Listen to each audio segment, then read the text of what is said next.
Battery storage, the missing link in the renewable revolution and a reality check. In the UK, approximately 22 million customers rely on natural gas, a resource extracted, transported, and delivered seamlessly into homes and businesses. This system has been the backbone of our energy needs since the 1970s, operating efficiently with minimal waste. You use what you need, when you need it. Renewable energy sources, such as solar and wind, are abundant and free, captured through solar panels and wind turbines. However, without battery storage, renewables face a significant limitation. If you don't use the energy the moment it's generated, it's lost. Storm weather that makes wind turbines turn like the clappers wastes most of what is produced. It's the equivalent of getting in your car, putting it in neutral, turning on the ignition, sticking the radio on full blast, putting a brick on the accelerator, then getting the bus for a night on the town. Yes, you're generating lots of power, wearing out your car engine, burning your oil, and wasting your money. But in this case, unlike a car, if wind turbines waste energy, you are taxed to pay for that wasted energy. Would any sane person want to pay for this? This highlights a crucial difference between fossil fuels and renewables. Fossil fuels inherently store energy, natural gas in underground reserves or oil in tanks that provide on-demand availability. Renewables require battery storage to offer comparable reliability and convenience. Without it, the transition to renewables lacks the necessary resilience, potentially compromising energy security. There's also the problem with our aging energy infrastructure, but let's not get caught up on that one. The numbers that matter. The UK's gas storage capacity has been a point of concern. Historically, the Rough storage facility, when fully operational, provided approximately 9-day supply. After its partial closure in 2017, the UK had some of the lowest gas storage levels in Europe. As of June 2023, we have doubled the capacity, enhancing the UK's energy resilience. The UK maintains oil reserves in compliance with international obligations, which typically equate to around 90 days of net imports. Maybe Just Stop Oil should have a word, with some works of art to reduce that. Transitioning to renewables necessitates substantial battery storage to ensure a stable energy supply during periods without sun or wind. To replace the energy security provided by gas, the UK would require a minimum 7,560 gigawatts of battery storage capacity, and this would not meet the UK's 90-day oil reserve international energy obligations that would require a battery capacity of 183,600 gigawatts. We'll explain this massive number later. While we may not require the full extent of storage that fossil fuels provide, there will inevitably be periods of low renewable generation. Are we prepared for those days? Shouldn't we be proactive in developing a comprehensive battery storage strategy? The UK maintains oil reserves to comply with international obligations set by the International Energy Agency, IEA. These obligations are designed to ensure energy security and stabilize global oil markets in case of emergencies, such as supply disruptions caused by geopolitical tensions, natural disasters, or economic crises. So why 90 days? The 90-day rule is a standard established by the IEA and EU under the Agreement on an International Energy Program (IEP), which was created after the 1973 oil crisis. The rule requires member countries to maintain emergency oil stocks equivalent to at least 90 days of net imports. This is calculated based on the average daily net oil imports from the previous year. The reserve serves as a buffer to mitigate the impact of significant supply disruptions. There is a reason for 90 days, and this doesn't need to be oil. 90 days provides a sufficient window for countries to coordinate a response to supply disruptions, including deploying reserves, negotiating alternative supplies, or ramping up domestic production. Historical data suggested 90 days was a reasonable period for markets to stabilize following a major disruption, war, or maybe alien invasion. So, what happens if this stops? If countries stop maintaining their 90-day oil reserves, well, supposedly the world could face significant economic and geopolitical risks. A disruption in a major oil-producing region such as the Middle East could lead to severe shortages, skyrocketing prices, and economic instability. But you will say, but we are all in on renewables. Oil price volatility would increase, affecting industries reliant on petroleum products, transportation, manufacturing, and agriculture. Consumer goods and services would see price hikes, contributing to inflation. Countries with significant oil dependencies might face heightened tensions or even conflicts over access to dwindling resources. Major oil exporters could exploit supply disruptions to exert political or economic leverage. A lack of coordinated reserve policies would exacerbate volatility in global oil markets, undermining confidence in energy security. Oil still remains critical for the global economy, even as countries transition to renewables. Without reserves, countries could face difficulties managing this transition smoothly. There are broader international implications to this. IEA's role as a stabilizing force in global energy markets would be undermined. The interconnected nature of global markets means a disruption in one region can quickly cascade worldwide. Wealthier nations might hoard supplies, leaving developing nations more vulnerable to crises. So why does oil still matter? Despite the global push for renewable energy, oil continues to play a critical role in transportation, petrochemicals, heavy industries, and our ability to fight a war. Maintaining a 90-day reserve ensures nations weather short-term disruptions while advancing their energy transitions.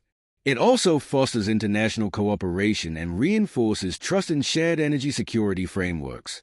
At the moment, the renewable energy framework is nothing like how an advanced civilized culture provides energy security. There is no energy security without batteries plus nuclear power, and we will still always need gas and oil as a just-in-case backup system.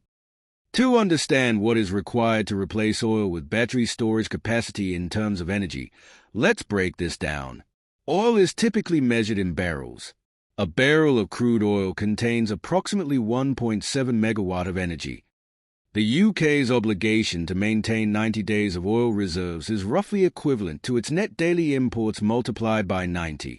Let's base oil consumption on known 2023 figures, as 2024 has not yet been published. UK oil consumption in 2023 was approximately 1,324,763 barrels times 1.7 megawatt per barrel, which equals 2,251,097.1 megawatts per day or 2.251 terawatt per day. For 90 days, 2.251 terawatts a day times 90 days equals 202.59 terawatts or 202,590 gigawatts. To replace the energy content of the UK's 90-day oil reserves with battery storage, you would require a total capacity needed of 202,590 gigawatts. The scale of battery storage to replace oil is staggering when compared to current global capacity.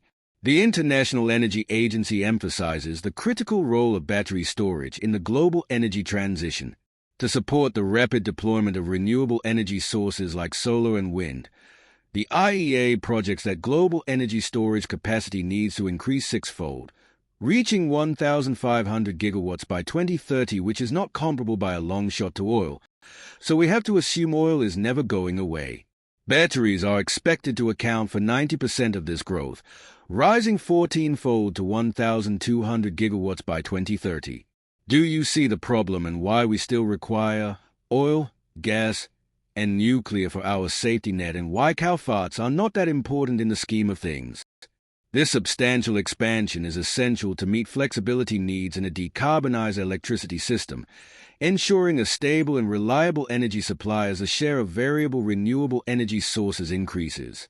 In summary, while the global installed battery storage capacity in 2024 is significant, achieving climate goals and ensuring energy security will require unprecedented growth in the coming years. That is beyond our manufacturing capabilities, especially with the increase in cloud storage for AI and streaming. Net zero is just not ever going to happen, though I think we will get to maybe net 20%. The UK had approximately 6 gigawatts of operational or near-operational battery storage capacity as of late 2024, enough to make everyone a cup of tea.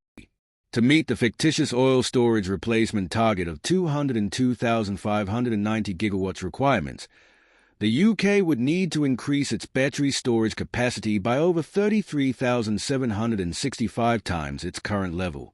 To do this, we would have to manufacture and install massive quantities of batteries, requiring extensive investment, infrastructure, and raw materials. These volumes are just never going to happen. Replacing oil with batteries would have profound implications.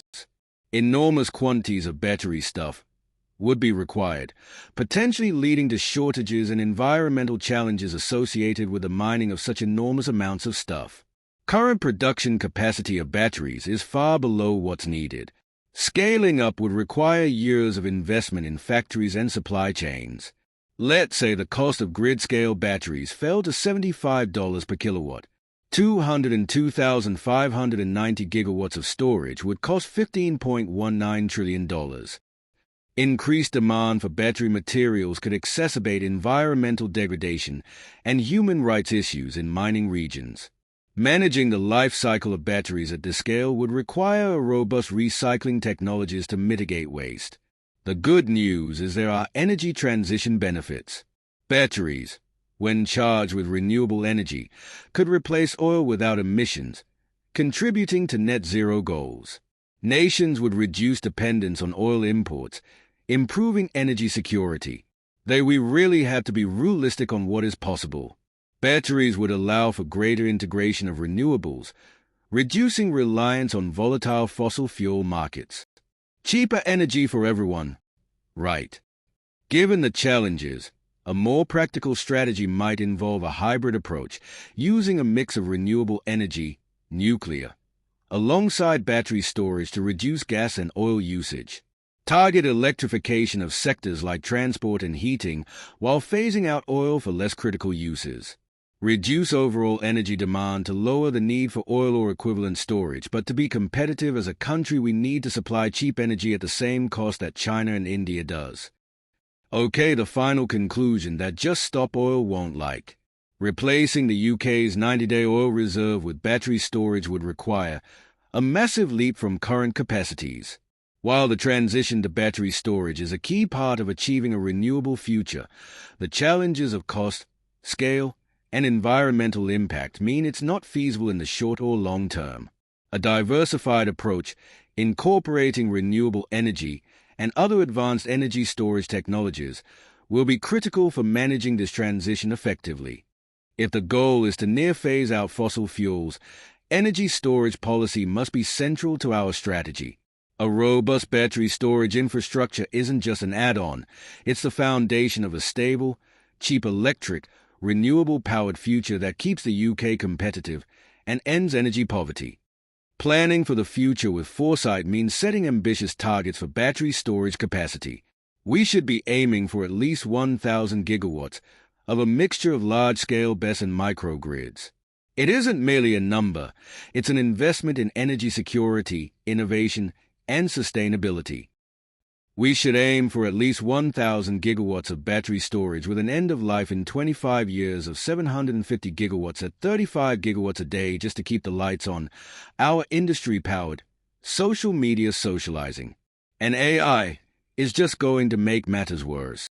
How is our old wiring ever going to cope? What are your thoughts? Is the UK doing enough to prepare for a renewable energy future? Let's start the conversation.